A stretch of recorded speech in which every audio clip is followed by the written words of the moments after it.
Let's go back to, like, talking about the trade deadline. Do you know of any pending unrestricted free agents that are available? I was looking yesterday. I'm looking at teams that I know for sure, in my opinion, aren't gonna make the playoffs. Like, I don't think Seattle's gonna make it. I told you before we started recording. Like, San Jose is probably not gonna make it. Chicago's definitely not gonna make it. Arizona is definitely not gonna make it. So players from those teams, that are intriguing. I was looking at Kubalik, maybe from Seattle, like Carson Soucy as a defender or Jonas Donskoy. His numbers, his analytics, I was looking on hockey reference, stat reference, .com, and they look pretty good for Donskoy, I think. And Soucy was all right. But any players that stick out to you? Yeah, I want to revisit Jakob Chychrun. All I right, let's really get do. into this. Here we go. I have to. I'm sorry. Go Tell me ahead. why it doesn't make sense. Tell me how it doesn't make sense whatsoever to get a Jakob Chychrun in the lineup. And this is people are not going to like me for this. Maybe you as well. But we talk about Lundgren's style of play and how he's injured. Like he gets injured a lot. I love him. He's a warrior. I don't think that he's an actual human. The the things that he does and puts his body through is ridiculous. But you cannot let it fall to the wayside that it's not sustainable. And I believe that his contract's up next year.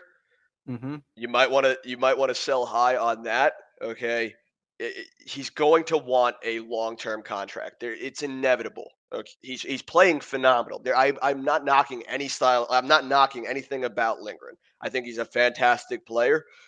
But if you're going to sign a player for longer than 5 years that plays that style, it's going to bite you on the back end of that contract. And there's no way. I hope I'm wrong. Okay, if it does happen, I hope that I'm wrong. But we've seen this time and time again where we do this, and it's just not good. And I think that Chychrun fits the billet pretty well. I think that he's wildly defensively responsible. I know that his stats have taken a dip as of late, but he's on the Coyotes. So I think anybody on the Coyotes, their stats would dip a good bit. But I do like Chychrun. I think that Chychrun, in my mind, um, especially considering the playoff push, um, it would be a home run for us. I think that we would be a defensive powerhouse more so than we are right now. If the Rangers trade for Jakob Chychrun, we might finally see Fox Miller as a pair. Might Yes. finally. Yeah. Yeah. And also before I chime in on the Chychrun and stuff, like I said, I thought Keandre Miller is gonna have a breakout year and being like an all-star and have all these points and stuff. We haven't seen that yet, unfortunately. I want to see him break out. I hope he can. Last year, I think in regards to this discourse, I was saying that I would rather trade Keandre Miller. I may have said that. I don't if I did, I'm going to like yank that back right now and say like no, no, no, no, no, no, no, no. Let's not do that. Please. Like I love Lindgren as much as anybody and the Rangers, again, it's like the Reeves thing. The Rangers do better with him in the lineup. I think you were saying this before we started recording. Like, um, the Rangers do better with him in the lineup. You want him in there. But if you look at history, I've also brought this up a number of times on this podcast. If you look at history, Rangers had Girardi and Mark Stahl, and they had chances to keep like guys like Anton Strawman or Keith Yandel, and they chose to stick with Girardi and Stahl. Maybe Strawman is a stretch to include in that conversation, but Girardi or Stahl over Keith Yandel, and Yandel was the offensive defenseman who stayed good for like 4 or 5 more years with Florida, and Girardi and Stahl fell off rather quickly after like maybe 2 or 3 years. So, um, at this point in Lindgren's career, he's 24. He's got 2 years left, so including this year, his contract's up at the end of next season with $3 million. Chychrun would be I think it's like 4.75 million for Chychrun. Is that right?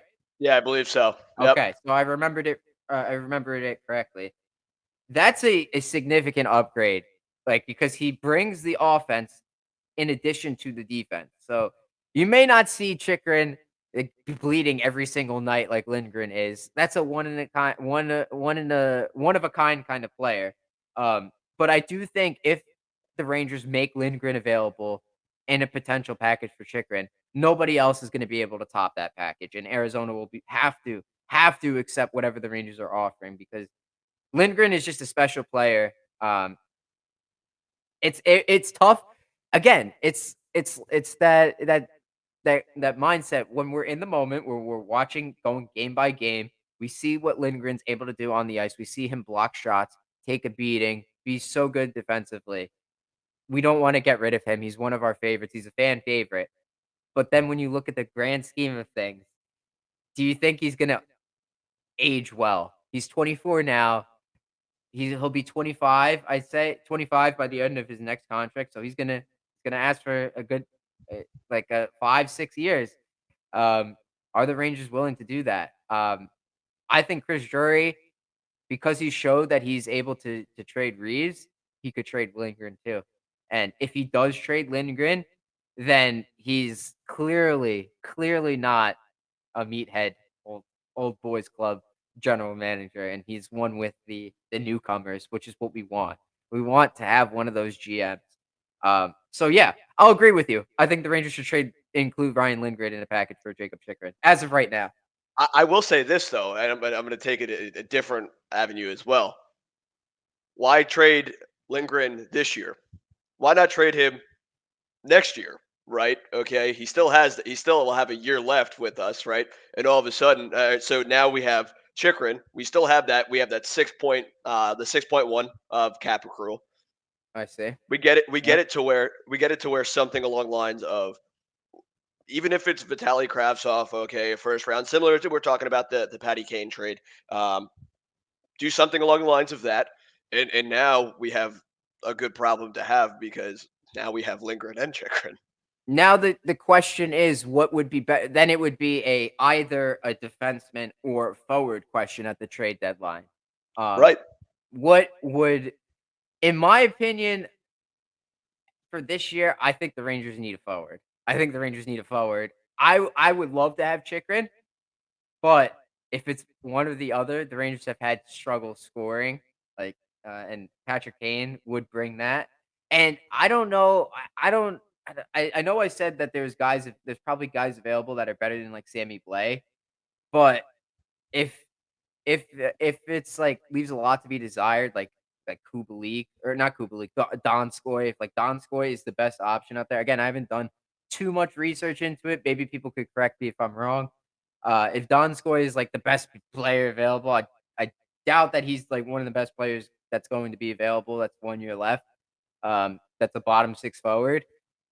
I would go after Patrick Kane, honestly. Like, I've bounced back and forth on it, but if you don't have to give up Kako or Lafreniere, and you could afford Patrick Kane just for the 20 games plus the playoffs, I would do that, and then go after Chychrun in the offseason. Yeah. That's kinda combining both conversations that we're having. You're saying wait till next year to trade Lindgren and go after Chychrun right now, um, and then move on from Lindgren, and then not worry about the forward at all. And then also, like, now we're talking about getting the forward right now and then taking that Lindgren trade that's for next year and having it be in the offseason, but for Chychrun. Right. Right. They could do that. I think that either scenario, I think that it's apparent where our flaws are, and we people may differ on what the point of emphasis is. It might be defensive, or we need a goal scorer, someone that'll actually shoot the puck. Besides Jacob Truba, um, I just think that we're now in a good scenario. We're in a good situation. It's a good problem to have to decide what we need, and that 6.1 is going to really, I think, benefit us tremendously.